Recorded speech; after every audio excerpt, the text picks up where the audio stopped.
കഴിഞ്ഞ കുറേ ദിവസങ്ങളായി നമ്മൾ ചർച്ച ചെയ്യുന്ന പ്രധാനപ്പെട്ട ഒരു വാർത്തയാണ് ഈ കോറോ ഹെൽത്തിലെ കൂട്ടപ്പിരിച്ചുവിടൽ.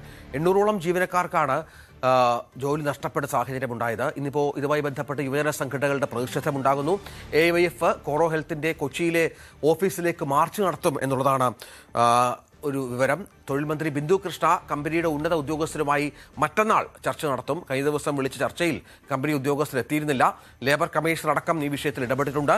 കൊച്ചിയിലെയും കോഴിക്കോട്ടെയും ഓഫീസുകളിൽ നിന്നായി 800-ലധികം ജീവനക്കാർക്ക് ജോലി നഷ്ടപ്പെട്ട പശ്ചാത്തലമാണ് ഈ സാഹചര്യം ഒരുക്കുന്നത്. നവമി, ഇവർക്ക് വെള്ളിയാഴ്ച വരെ ഓഫീസിൽ പ്രവേശിക്കാമെന്നൊക്കെയുള്ള നിർദ്ദേശമുണ്ടായിരുന്നു. പക്ഷേ ആശ്വാസകരമായൊരു നടപടി ഇവർക്കുണ്ടാവുക എന്നുള്ളതാണ്.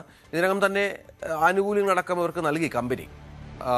തീരുമാനത്തിൽ നിന്ന് പിന്നോട്ട് പോകാൻ എന്തെങ്കിലും സാധ്യതയുണ്ടോ? അത്തരമൊരു ഇടപെടൽ സർക്കാരിന്റെ ഭാഗത്തുനിന്നുണ്ടോ?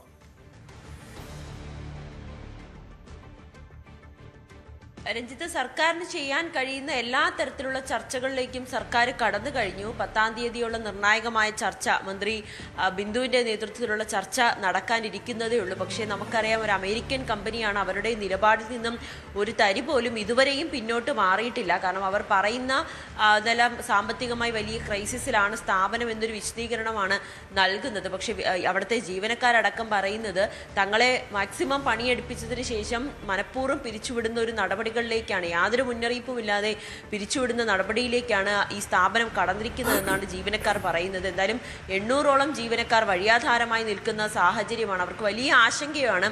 എത്രത്തോളം ഈ ചർച്ചകൾ പോസിറ്റീവ് ആയിരിക്കും, അല്ലെങ്കിൽ അതിനൊരു ഫലം കാണും എന്ന് നമുക്കിപ്പോഴും ഉറപ്പിച്ച് പറയാൻ കഴിയില്ല.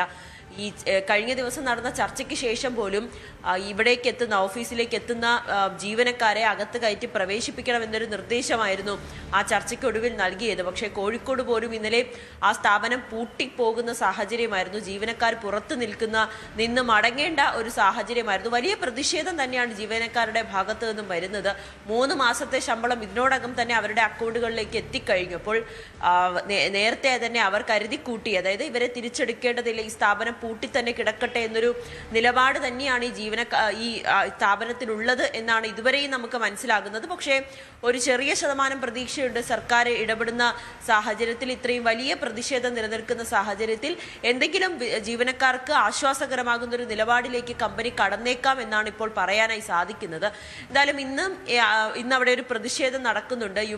യുവജന സംഘടനകളുടെ ഭാഗത്തു നിന്നും കഴിഞ്ഞ ദിവസങ്ങളിലൊക്കെ പ്രതിഷേധം അരങ്ങേറിയതുമായിരുന്നു. ആ പ്രതിഷേധങ്ങളുടെയൊക്കെ ഭാഗമായി തന്നെയാണ് ഈ ജീവനക്കാർക്ക് ചെറിയ ശതമാനമെങ്കിലും ഒരു പിന്തുണ, അല്ലെങ്കിൽ ഇങ്ങനെ ഒരു ചർച്ചയിലേക്ക് പോലും കടക്കുവാനായി സ്ഥാപനം മുന്നോട്ട് വന്നത് ഈ പ്രതിഷേധത്തിന്റെ ഒക്കെ ഫലമായി തന്നെയാണ്. എങ്കിൽ പോലും കഴിഞ്ഞ ദിവസത്തെ ഈ ഒരു ചർച്ചയിൽ കമ്പനിയുടെ പ്രതിനിധികൾ പങ്കെടുത്തിരുന്നില്ല. അഭിഭാഷകൻ മാത്രമായിരുന്നു പങ്കെടുത്തത്. എന്തായാലും മന്ത്രിയുമായിട്ടുള്ള ചർച്ചയിൽ അവർ പങ്കെടുക്കുമെന്നാണ് അറിയിച്ചിരിക്കുന്നത്. എങ്കിൽ പോലും ജീവനക്കാർ വലിയ ആശങ്കയിൽ തന്നെയാണ്. തങ്ങളുടെ ജോലി നഷ്ടപ്പെട്ടേക്കാം എന്നൊരു വിധത്തിൽ തന്നെയാണ് അവർ നിൽക്കുന്നത്. എങ്കിൽ പോലും ഈ സർക്കാരിന്റെ ഇടപെടലുണ്ട്, ലേബർ കമ്മീഷൻ ഇടപെടുന്നുണ്ട്, യുവജന സംഘടനകൾ ഈ വിഷയത്തിൽ പ്രതിഷേധം നടത്തുന്നുണ്ട്. അവർക്ക് നീതി കിട്ടണം, അതിനുള്ള നീക്കത്തിലാണ് ഇടപെട്ടവരെല്ലാം.